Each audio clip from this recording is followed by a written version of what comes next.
बेहतरीन प्रयास किया है, जहां पर देश के इतने प्रोमिनेंट स्पीकर्स मौजूद हैं, विशेषज्ञ मौजूद हैं।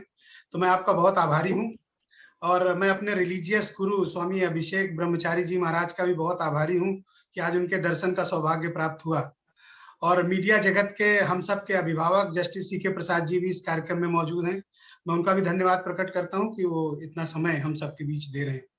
देश के बहुत ही जाने माने विशेषज्ञ डॉक्टर्स लोग हैं और भी स्पेशलिस्ट हैं, एमिनेंट स्पीकर्स हैं। मैं सबका बहुत धन्यवाद प्रकट करता हूं। मेरा अनुभव दूसरे लोगों के मुकाबले थोड़ा अलग है और मैं चाहता हूं कि उस अनुभव को आप सब लोग सुने और समझें, क्योंकि इस त्रासदी को हमने और हमारी टीम ने उत्तर प्रदेश में बहुत ही नजदीक से देखा है।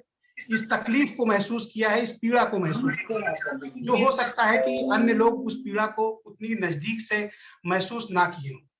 आप सबने देखा होगा कि कोरोना की जो त्रासदी हुई, इसका जो एपिक सेंटर था ये उत्तर प्रदेश था।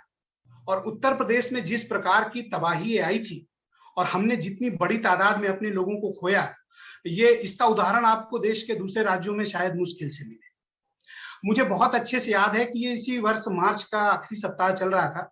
लखनऊ में लगातार केसेस बढ़ रहे थे और बड़ी चिंताजनक स्थिति में केसेस बढ़ रहे थे। उस वक्त लखनऊ में कोरोना की टेस्टिंग बहुत कम हो रही थी और हम लोग मीडिया के माध्यम से लगातार ये मुद्दा उठा रहे थे कि टेस्टिंग बढ़ाइए, और हमारे प्रधानमंत्री जी भी ये कहते थे कि टेस्टिंग बढ़ाई जानी चाहिए।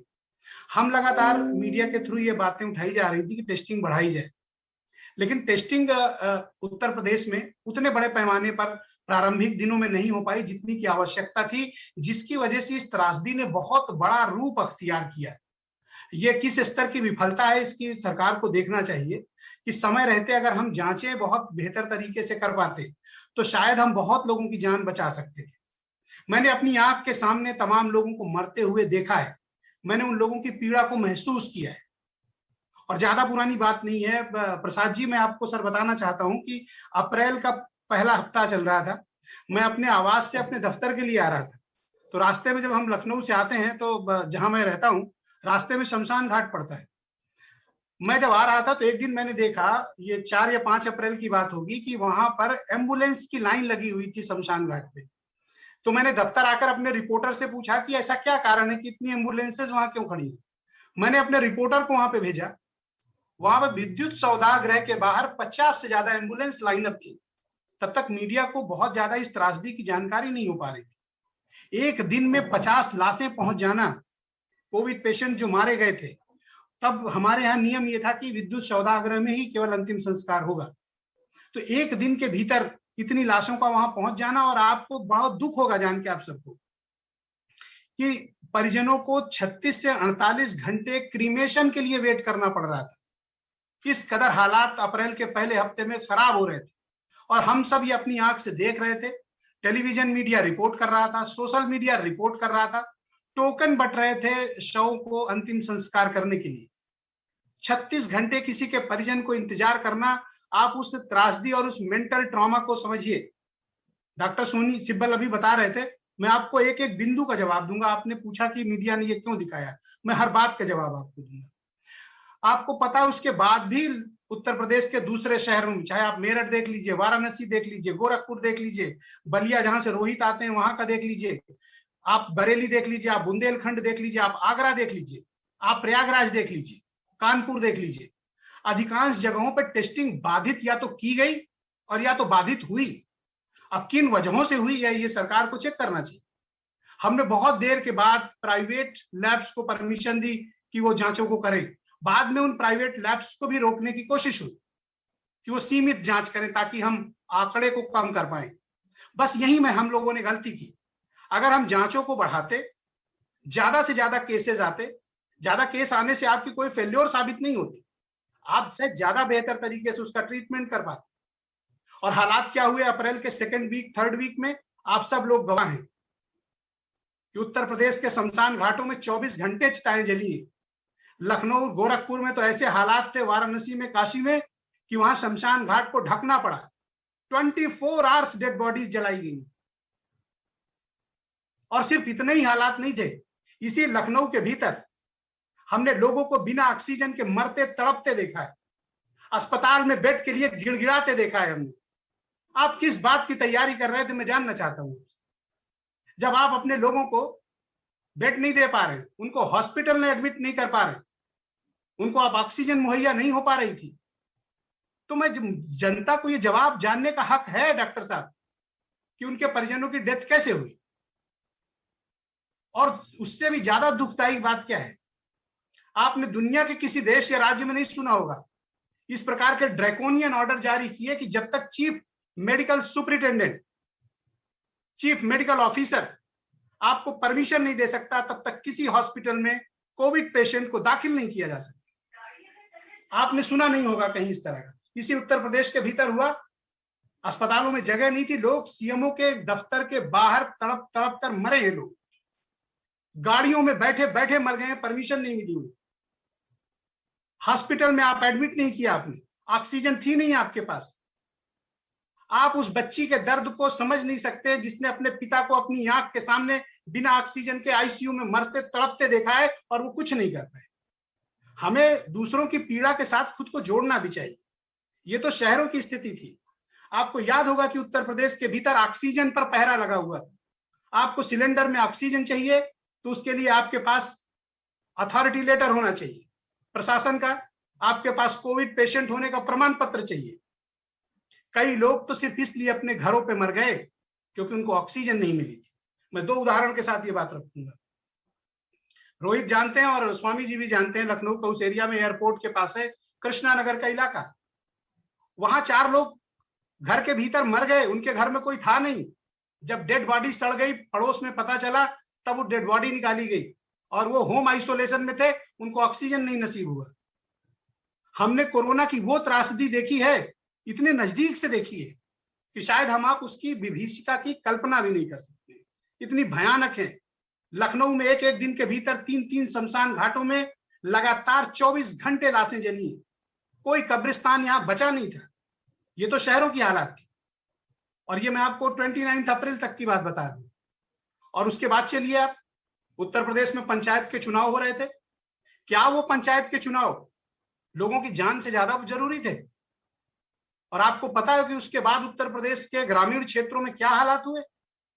आप लोग तो, रोहित जी, आप तो बिलोंग करते हैं उत्तर प्रदेश से, स्वामी जी महाराज के लाखों फॉलोवर हैं, इनके अनुयायी हैं।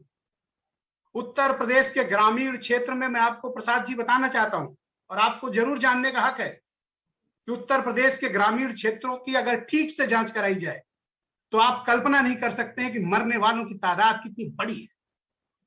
आप सब ने वो तस्वीरें देखी होंगी कि गंगा जी के किनारे लाशों का ढेर लगा हुआ है।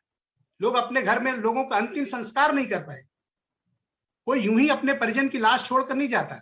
गरीबी, इलाज कराने में उनके घर खेत जेवर बिक गए, और किसी को भी अगर शमशान घाट में जाके अंतिम संस्कार करना है तो 20 से 30 हजार रुपए लग रहे थे। वो किसके पास, गरीब के पास देने के लिए? लोग अपने ही घर के लोगों की लाशों को गंगा जी के किनारे रामनामी के साथ दफन करके जाने को मजबूर हुए। हम इस पीड़ा को क्यों नहीं महसूस करना चाहते? हम सिर्फ किसी को प्रेस करके या चीजों को बहुत रोजी दिखा के हम अपने ही नागरिकों के साथ झूठ क्यों बोल रहे? हमें बताना पड़ेगा उन्हें कि स्थितियां कितनी खराब थी।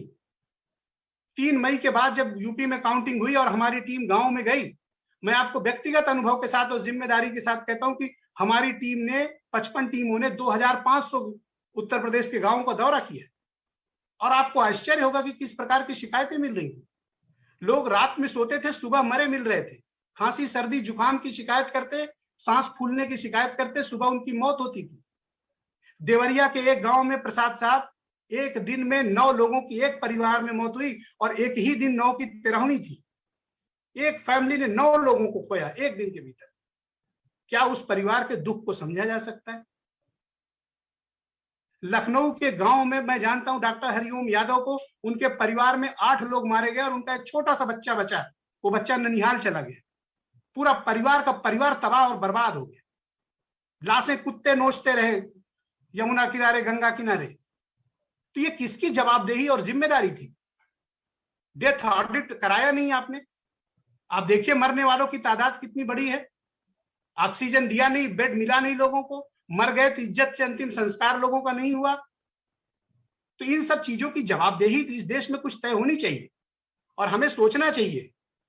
डॉक्टर साहब कह रहे थे कि अमेरिका में इतनी बड़ी तादाद में लोग मारे गए, लेकिन वहां पर मीडिया ने दिखाया नहीं। डॉक्टर साहब, आप अमेरिकन मीडिया को बहुत क्लोजली मॉनिटर करिए। मैं आपको अलग से आपका ईमेल आईडी लेके मैं भेजूंगा आपको सारी डिटेल्स। अमेरिकन मीडिया ने इस पूरे पैंडेमिक को जिस प्रकार से, जितनी संजीदगी से कवर किया है, दुनिया के किसी मीडिया ने नहीं किया। अमेरिका में ऐसी कोई तस्वीर नहीं थी कि उनके अपने लोगों की लाश गंगा के किनारे फीकी पड़ी हो। अमेरिका में ऐसा कोई उदाहरण नहीं था कि ऑक्सीजन के बिना उनके नागरिक सड़कों पर मरते हुए मिले हो। अमेरिका में ऐसा कोई उदाहरण आपको नहीं दे सकते कि वहां किसी को एडमिशन न मिला। अमेरिका में आप ऐसा कोई उदाहरण नहीं दे सकते कि वहां सरकारी परमिशन की जरूरत रही हो किसी के पेशेंट को भर्ती करने की। अमेरिका में कभी टेस्टिंग नहीं रोकी, टेस्टिंग बाधित नहीं की अमेरिका ने, और मरने वालों का इज्जत से अंतिम संस्कार हुआ, जो हमारे ग्रामीण भाइयों को नसीब नहीं हुआ। क्या वो गांव के लोग हैं तो हम उनको मरने के लिए छोड़ दें? वो गरीब हैं इसलिए उनको ना तो हम ट्रीटमेंट करेंगे, और अगर वो मर गए तो हम उन्हें गिनेंगे भी नहीं। ये किस प्रकार का थॉट है? और मुझे लगता है जिस प्रकार की तस्वीरें दिखाई गई, हालात डॉक्टर साहब उससे ज्यादा खराब थे। वो तस्वीरें तो हम आपसे शेयर नहीं किए, हम मीडिया ने चलाई नहीं, जितने विभत्स स्थितियां थी। आप ये मत समझिए कि मैं आपकी आलोचना कर रहा हूं या आपकी बात से सहमत नहीं हूं। ये मैं अपने मन की पीड़ा बता रहा हूं, क्योंकि मैंने अपने ही साथियों को मरते हुए अपनी आंख से देखा है, और हम लोग कुछ नहीं कर पा रहे थे। बड़े से बड़े अधिकारी, बड़े से बड़ा मिनिस्टर, बड़े से बड़े इन्फ्लुएंसर लोग भी अपने लोगों को एडमिट नहीं करा पा रहे थे। एक बेड दिला देने को लोग बहुत ताकतवर लोग शख्सियत मानते थे। हमने तो वो दौर देखा है। तो ये जिम्मेदारी किसकी थी कि हालात इतने खराब हों तो उसको संभालें? ये जिम्मेदारी थी राज्य शासन तंत्र की। ये उनकी जिम्मेदारी थी कि उस समय से ऑक्सीजन उपलब्ध कराएं, लोगों को भर्ती कराते, जान बचाते लोगों। आपने नहीं कराया। हालात क्या हुए आज उत्तर प्रदेश के भीतर? आप डेटा भले कुछ बताएं, लेकिन मैं कहता हूं आप गांव में जाइए। 2500 गांव में हमारी टीम गई, और कोई गांव ऐसा नहीं मिला जहां 10, 15, 20, 25, 50, 60 लोगों की मौत न हुई। और आपको पता है उत्तर प्रदेश के भीतर 96,000 गांव हैं। देश दुनिया में जब कभी भी, या कभी 8 साल, 10 साल, 15 साल, 20 साल बाद जब कभी भी इसका ऑडिट होगा, जो आंकड़े आएंगे वो रात भर आप लोगों को सोने नहीं देंगे। स्थितियां इतनी खराब हो गई थी उत्तर प्रदेश के भीतर। हमें थोड़ी मानवीय संवेदना उन लोगों के लिए दिखानी चाहिए जिन्होंने अपनों को खोया है। पूरे परिवार का परिवार नष्ट, तबाह और बर्बाद हो गया है। मैं ऐसे 50 उदाहरण आपको दे सकता हूं जहां घर के कमाऊ सदस्यों की मौत हो गई। उनके घर दाने दाने को लोग मोहताज हैं, उनके पास खाने को नहीं है, उनके बच्चों की पढ़ाई कैसी होगी उन्हें नहीं पता। उनकी रात भी काली है, उनका दिन भी काला हो गया है। अपने रिश्तेदारों के यहाँ शरण लिए हुए, बंजारों जैसी जिंदगी जी रहे हो। वो किसकी जिम्मेदारी है? क्या राज्य शासन की जिम्मेदारी नहीं होगी कि हम उन्हें व्यवस्था दें, उनके साथ बेहतर तरीके से हम ट्रीटमेंट करें? यही जिम्मेदारियां होती जो हमें निभानी चाहिए। और उस पीड़ा को वही महसूस कर सकता है जिसने उसको नजदीक से देखा है और महसूस किया है। तो मैंने उस पीड़ा को झेला है, अपने लोगों को अपनी आंख के सामने मरते देखा है, पत्रकारों को, अपने साथियों को, अपने रिश्तेदारों को, अपने करीबी लोगों को, और सिर्फ ऑक्सीजन और बेड की अनुपलब्धता के कारण, दवा और इंजेक्शन के अभाव में मरते देखा है। तो इसलिए इस पर खुली चर्चा होनी चाहिए। हमें कोई रोजी पिक्चर पेंट करने से कोई फायदा नहीं होगा। हमें तीसरी वेव आएगी, हो सकता है इससे ज्यादा बुरी हालात में हो। क्या तैयारी हो रही तीसरी वेव की, कोई मुझे बताएगा? अगर ऐसी स्थिति हुई तो जवाब किसी के पास नहीं है इस चीज का। तो हमें तैयारियां करनी चाहिए। हम अमेरिका से अपने को कंपेयर अगर कर रहे हैं तो हमें ये देखना चाहिए कि वो अपने पेशेंट के साथ कैसे उन्होंने ट्रीट किया, अपने देश के मारे गए नागरिकों के साथ क्या किया, and what we have done for with them. तो हमें दोनों चीजों को देखना चाहिए। शायद मैं अपनी बात को ठीक से ना रख पाया हूं, लेकिन मैंने कोशिश की कि इसको समग्रता से आप लोग के समक्ष रखूं। और ये पीड़ा बड़ी है, ये सिर्फ ब्रजेश मिश्रा की पीड़ा नहीं है, ये उत्तर प्रदेश के लाखों लोगों की पीड़ा है, गांव के लोगों की पीड़ा है, शहर के लोगों की पीड़ा है, और इस पीड़ा को उन्होंने महसूस किया, भोगा है।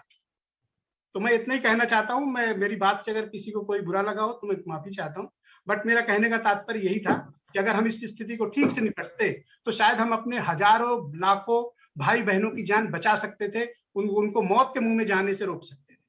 बहुत बहुत धन्यवाद आप सबको। Thank you. बहुत धन्यवाद आदरणीय ब्रजेश जी। आपकी बातों ने आंखों में आंसू और रोंगटे खड़े कर दिए।